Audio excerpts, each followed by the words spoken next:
Okay, guys, so today we're going to be talking about Friday the 13th in 2025. There's actually a lot to discuss because a lot has happened over the past few months since December, specifically, when the official servers were shut down by Gun Media, the publisher of the game, which was not surprising because they announced about a year before that this was happening. It was going to be December 31st, 2024. That was when the license for them to have the game expired. Now, here's the thing about that. There are plenty of games that have been delisted from storefronts that there's clearly no licensing that exists anymore, and the servers are still online. So that was just a cheap excuse to get people to play their newer game. That's one thing. Second of all, the good news is that there is a way to still play this game online in 2025, and it's actually really easy. So I'm going to leave a link in the description to two things. One is the file that you need to get the game back and running on PC, and then the other is the DNS settings that you need to have for the PlayStation 4/PlayStation 5. Unfortunately, those are the only two platforms that you can still play this game. So if you're on Nintendo Switch or Xbox, then you are shit out of luck. You cannot play this game online as of the recording of this video. If anything changes, and if this becomes outdated, I will leave a pinned comment in the description saying that you actually can play the game now on the other platforms. I don't think it's going to happen anytime soon. I mean, the fact of the matter is, it was pretty quickly after the official servers got shut down that they were able to bring it back. The community was able to bring it back on PC and PlayStation. So that says a lot about how difficult it is to bring back the servers for the other platforms, for Xbox and Nintendo Switch. It's a lot more complicated and difficult. So I don't know when it's going to happen, if it's ever going to happen. So just keep that in mind. Don't hold out hope because it may never come if you're on the other platforms. So now between PlayStation and PC, if I had to choose which one to play over the other, it would definitely be PlayStation 4/PlayStation 5 because you play it on backwards compatibility on your PS5. The reason why I prefer that over PC, or why I say you should play it over PC if you have the choice between the two, is because the PC version has been reported to have cheaters and hackers and people who are manipulating the game, not in a malicious way like other games, like when we're talking about Black Ops 3, if you join a public match, like you can have RCE exploits against you and people trying to hack into your computer. Like, it's very unsafe and not secure. In this case, that's not the situation. We're just talking about like straight cheating and people just playing like fucking assholes and not making the game any fun.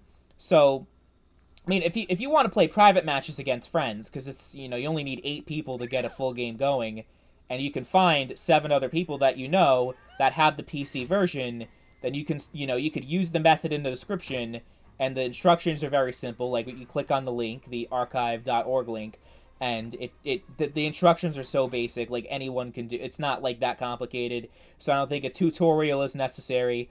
But the catch is you have to have the Steam version already in your library, because otherwise the only other way, you can pirate the game, sure, but from my understanding, the pirated version and the Steam version are not able to connect to each other with this method. So you kind of just leaving yourself, like, you're taking all the time to pirate it, and you're probably not going to even be able to play the game you want, like the way you want to.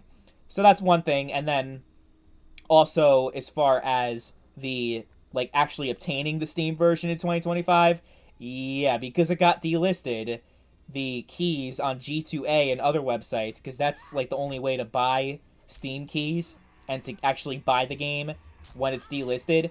Yeah, it goes for over $100 to get Friday the 13th, and that's the cheapest option that you have.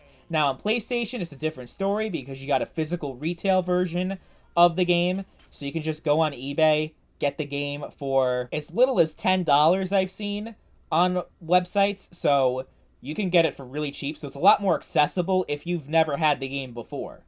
And even if you have like the PC version, it's just good to get the game for like $10-$20 and get the physical PlayStation, if you have a PlayStation console, that is, because obviously there are many people who don't, like, they're only on PC or they're only on PlayStation or only on Xbox. They don't have different platforms to choose from. So I get it, the options may be limited in your personal situation, but I'm just saying if you have the option, PlayStation 4 seems to be the better experience from everything I've seen.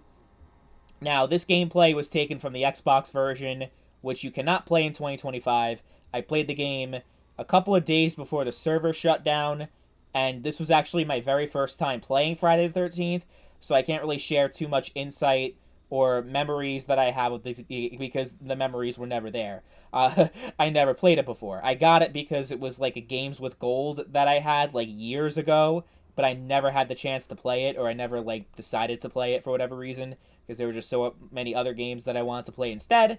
Not really into the whole horror thing, and obviously the gameplay is not very good because I was literally, this was my very first game, not just in Friday the 13th, but like the so-called asymmetrical horror games. I've never played any of them before in my life. So I apologize for the gameplay. People are going to be cringing at the footage, I'm sure. They're like, what the hell are you doing? You're so horrible at the game. But as far as like the actual, so connecting to PlayStation is easy. Change the DNS settings on your internet settings on the PlayStation to what you see in the description, and boom, you're in. It's that simple. Now, I've heard that the servers are not as reliable, and they're not like, there are times where just you're in the middle of the game and it just goes boop, and it dies and you have to reconnect. So just be mindful of that the servers are not very stable. They definitely have more connectivity issues than the official servers did when the game was actually still officially running. So that's some stuff you need to just keep in mind. It's not going to be the smoothest experience for you. You can still play this game offline, by the way, regardless of platform. But the reason why that is just not really sufficient is because you cannot keep all the unlockables and content that you have obtained throughout the entire game. So all the Jason skins and cosmetics and everything. Once you play offline, all that is gone. So it kind of just defeats the entire purpose if you can't even carry over the stuff that you spent time on and unlocked, right? But in this private server, you get max level with all perks and everything, and all your cosmetics are there if you play on the custom server. So that's a really good thing.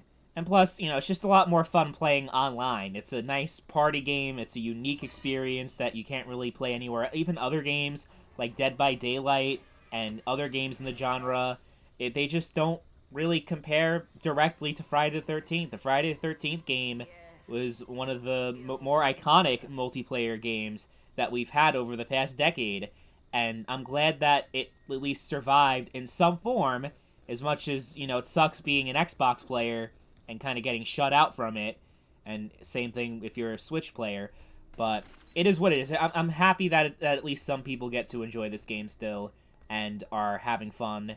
And I see like so many people posting clips and gameplays and just still having a blast and making more memories with this game, despite Gun Media killing the game and trying to get you to play Texas Chainsaw Massacre instead.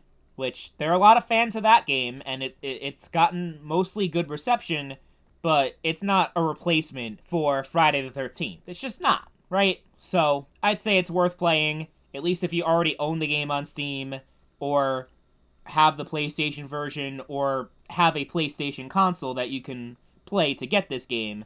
Because the thing is, if you have a digital-only PS5, you're shit out of luck. If you don't have it, you can't put the disc in. Because I know there are a lot of people who bought the digital-only PS5, and situations like this make you kind of regret that, right? Because it locks you out from certain experiences, especially with delisted games that you missed out on, and, the physical copy is the only way to obtain access to it. So, yeah, hopefully, if you're watching this video, you're able to play it. If not, it sucks. Hopefully one day it becomes more accessible to more players, but as of right now, it's worth playing for the select people that are actually able to get it and actually be able to play it online.